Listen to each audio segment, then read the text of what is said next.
The Introduction to the Study Ideology of Globalization by Manfred Stager. Disclaimer: this is for educational use only.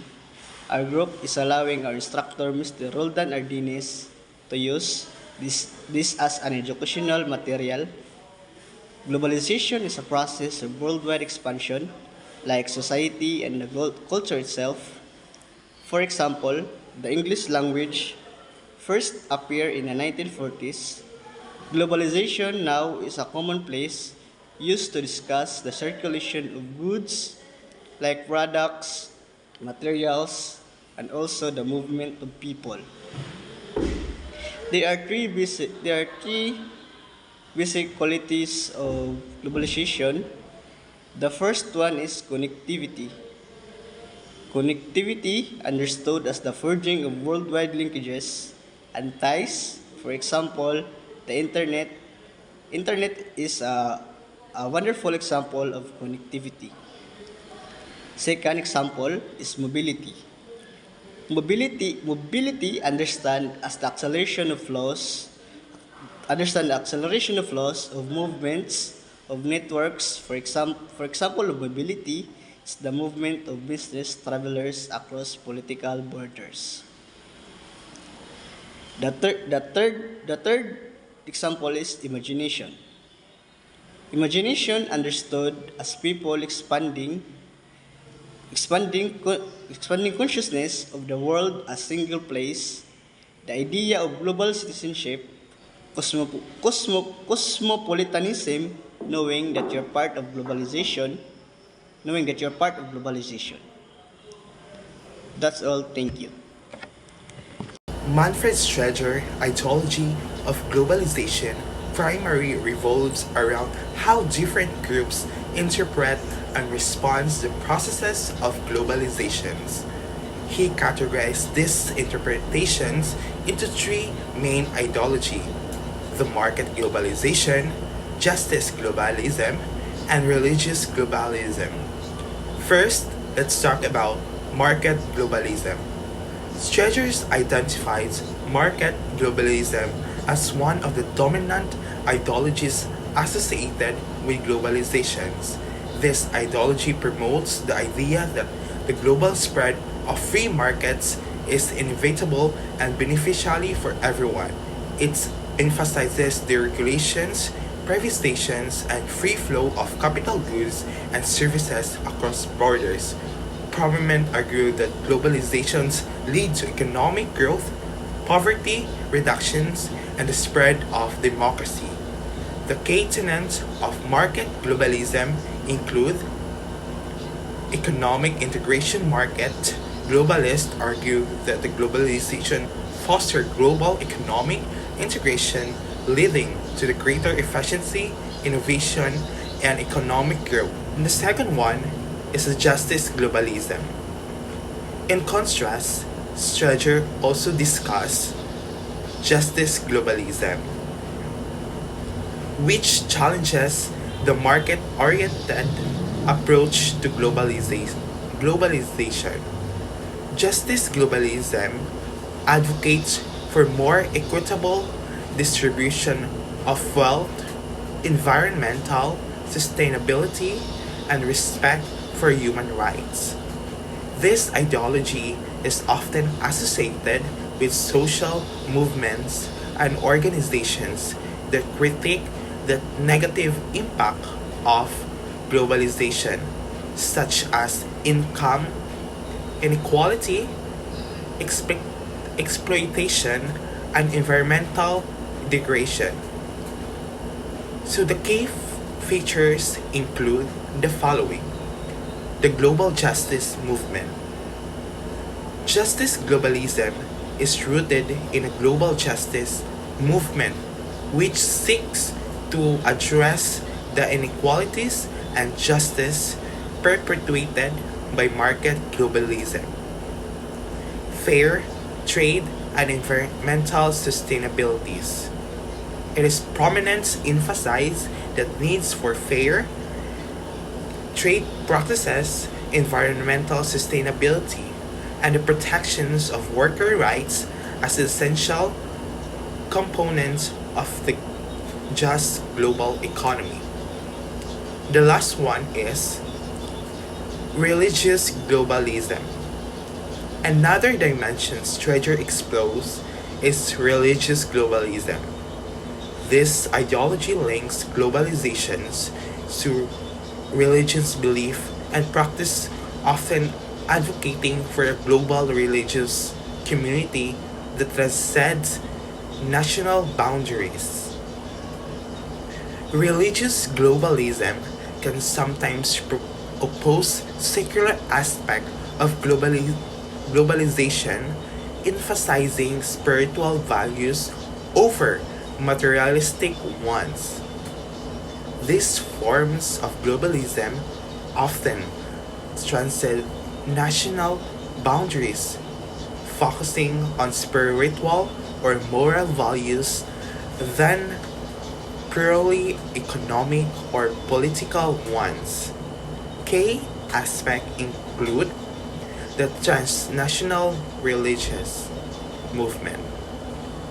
Religious globalism is often driven by transnational religious movements that seek to spread their belief and practices globally. Moral and ethical framework.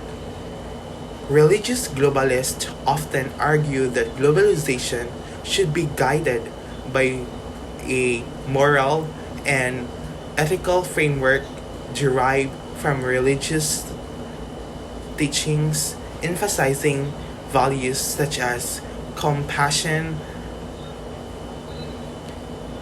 justice, and stepwardship of earth.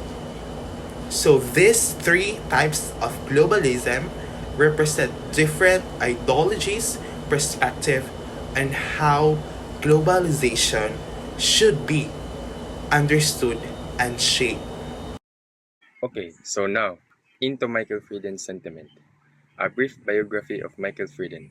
So, Michael Frieden is a professor at the Department of Politics and International Studies at the School of Oriental and African Studies, University of London. So, to start, Michael Frieden's skeptical assessment that it is far too early to pronounce on globalism's status as an ideology.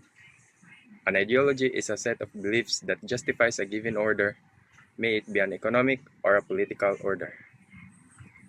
Michael Frieden argues convincingly that the current fragmentation of established ideologies and the revived uncertainty concerning whether ideologies still exist have highlighted the difficulty of capturing the changing morphologies of political system.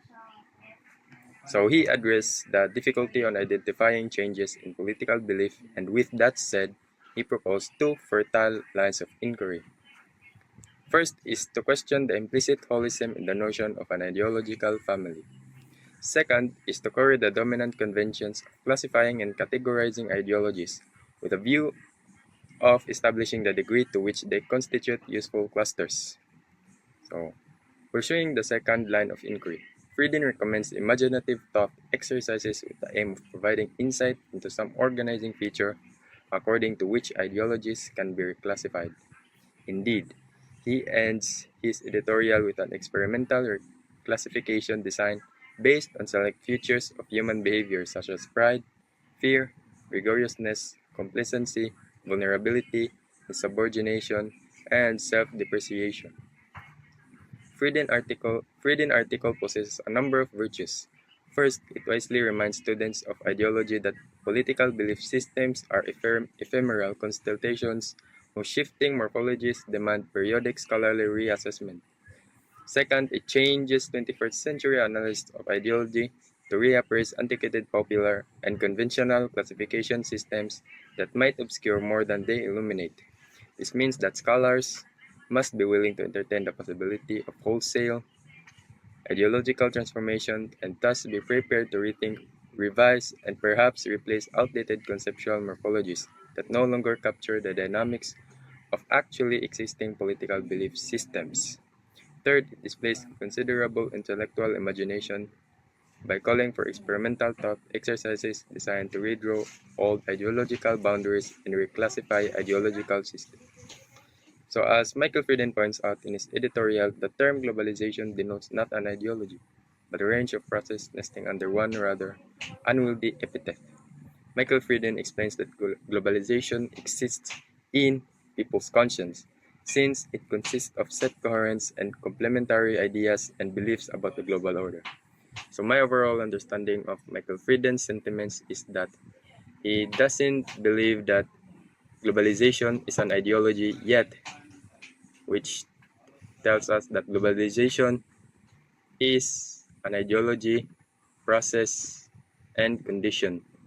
But Michael Frieden himself said that the globalization is not an ideology, but rather a range of processes nesting under one rather unwieldy epithet. Arjun Aparuday, a prominent anthropologist, has made significant contributions to the understanding of globalization, particularly through his exploration of its cultural dimensions. His work challenges traditional views of globalization as a purely economic or political process, emphasizing instead its complex cultural and ideological aspects. Here are some key contributions Aparuday has made to the ideology of globalization. Number one is the concept of scapes. Aparuday talks about different kinds of global flows, which he calls scapes. These include the ethnoscapes, the movement of people like migrants and tourists across the world, the mediascapes, the spread of media and information like movies, news, and images that influence how we see the world, the technoscapes, the global flow of technology and how it affects our lives, the financescapes, the movement of how money and how it shapes economies everywhere, and the ageiscapes, the spread of ideas like democracy and human rights across different countries. The second contribution is the disjuncture and the difference in the global cultural economy. Aparuday explains that globalization isn't just about making the world the same everywhere. Instead, it creates complex interactions between global and local cultures. Sometimes it brings things together and other times it creates differences.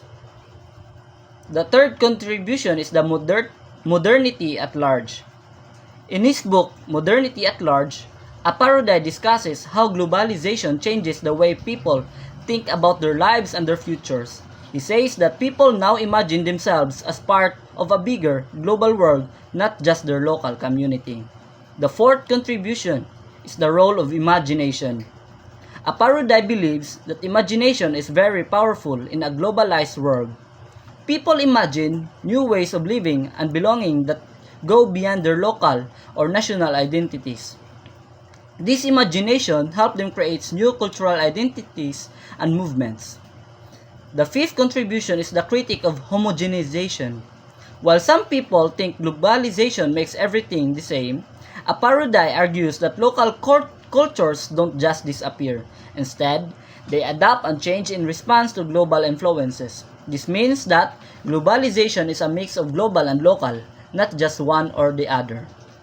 Through these contributions, Arjun Aparuday has significantly shaped the understanding of globalization as a complex, multifaceted process that is deeply intertwined with the cultural and ideological dimensions. His work provides a framework for analyzing how globalization impacts cultural identities, social imaginaries, and ways in which people engage with the world. Ethnoscape. The ethnoscape refers to the human migration, the flow of people across boundaries. This includes migrants, refugees, exiles, and tourists, among other moving individuals and groups, all of whom appear to affect the politics of and between nations to a considerable degree. Technoscapes.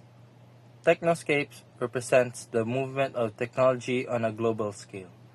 Even though technologies such as mobile phones, computers, televisions, and automobiles are made in a specific nation. These technologies are easily transported to consumers throughout the world. Ideascapes represent the movement of ideas on a global scale. This can be small scale, such as an individual posting of her or his personal views on Facebook for public consumption, or it can be larger or more systematic. Financescapes. Financescapes is a term for the different forms of capital and the movement of this capital across the world. Like the other flows discussed by Aperdurai, this phenomenon has been occurring for centuries. The Spanish, for example, conscripted indigenous laborers to mine the silver veins of the Potosi mines of Bolivia. Mediascape. The mediascape refers to the scope of electronic and print media in global cultural flows. In early historic periods, it could take weeks or even months for entertainment and education content to travel from one location to another. From the telegraph to the telephone, and now the internet media are far more easily and rapidly shared regardless of geographic borders.